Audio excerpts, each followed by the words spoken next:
Welcome to The Explainer. Today, we're going on a really interesting journey. We're going to start with a structured, man-made system for education, and then we're going to pivot to a completely different world, a mysterious, almost mystical framework of patterns said to be hiding in ancient texts.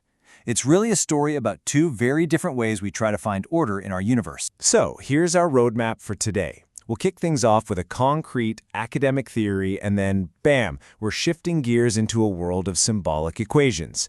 We're going to look at the secret of the 10 nights, the pretty surprising power of the number 19, and then we'll wrap it all up by asking what this all tells us about our shared universal hunt for patterns.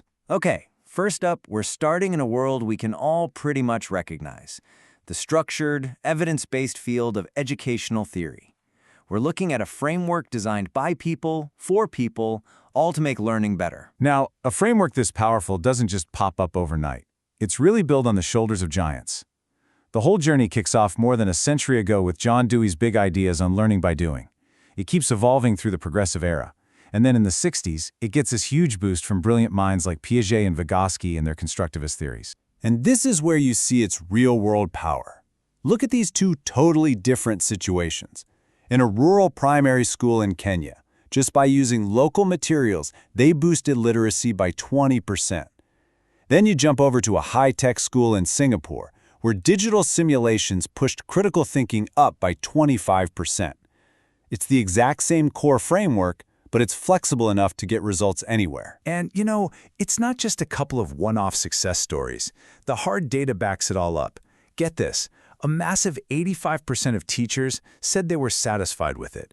And it wasn't just a feeling. There were real, measurable gains, like a 15% jump in students participating, and that 25% boost in critical thinking we just saw. The numbers don't lie. But, stats only tell one part of the story. It's the human impact that really hits home. This quote from an educator says it all, doesn't it? It's not just about tweaking lesson plans. It's about totally transforming how you teach, making it all about the student and way more interactive. That's where the real magic happens. Okay, so we've seen this carefully designed, man-made framework for creating order and making things better. But that's just one way of looking at the world. So buckle up, because our journey is about to take a really sharp turn as we pivot from pure logic to deep symbolism. And this is the question that changes everything for this explainer. What if?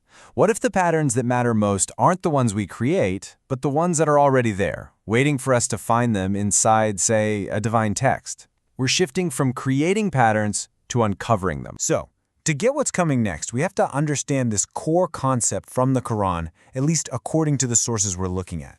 It's this idea of witr and shuf. Witr means odd, and it stands for the singular, divine oneness of God. Then you have shuf, which means even, and that represents the created world, everything in pairs, all the duality. So think of it like divine unity versus created complexity. This brings us to this mystical phrase, odd plus odd equals nisfu jenep, which translates to half even. Now, this is not a math problem, okay? According to the source, it's a spiritual idea. It suggests that when two human souls, each one odd and incomplete on its own, come together, their union is still only half even.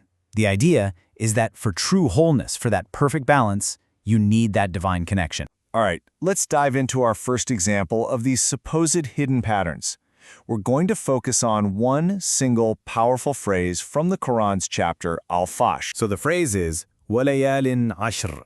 It means "and by 10 nights," and it refers to 10 very sacred nights. Now, according to the source material, there is a remarkable numerical pattern supposedly encoded within the 7 distinct Arabic letters that make up this phrase. So check this out. The claim is this: using a traditional system where every Arabic letter has a number value, if you add up the values for those 7 distinct letters, you get a total of 120. And the significance of 120? Well, this interpretation says it symbolizes the 10 sacred nights multiplied by the 12 hours of each night. And to back this up, the source points to another pattern. It says that those same 7 letters appear exactly 10 times in several key verses, including the Bismillah, the very first verse of the entire Quran, the verse about the even and the odd, and another one in that same chapter.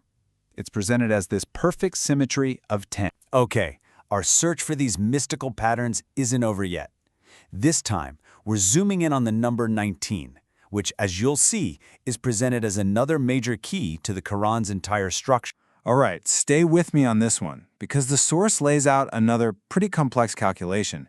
It starts with a few specific chapters, or surahs.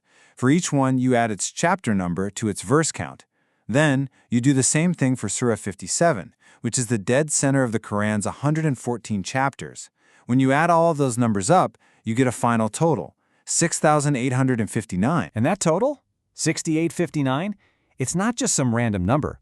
It turns out it is precisely 19 times 19 times 19 times 19, or 19 to the power of 4. So why is this such a big deal? Why 19? Well, because 19 isn't just a number they found, it's explicitly mentioned in the Quran itself, in a verse that says, "Over it are 19," which refers to the guardians of the afterlife in a context of, divine power and mystery. So we've just explored two profoundly different ways of seeing and making sense of the world. One is man-made, the other is mystical. Let's put them right next to each other and see how they stack up. So here they are side by side.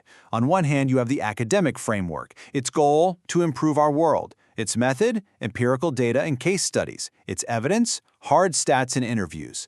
On the other hand, you have the mystical framework. Its goal is totally different, to reveal a divine order. Its method is interpretation and numerology, and its evidence is found in what it calls mathematical symmetries and hidden textual patterns. But in the end, both of these approaches, one born from the scientific method and the other from deep spiritual inquiry, they really point to the same fundamental thing that makes us human. Whether it's in a classroom, in a spreadsheet, out in nature, or in a sacred text, we are all pattern seekers.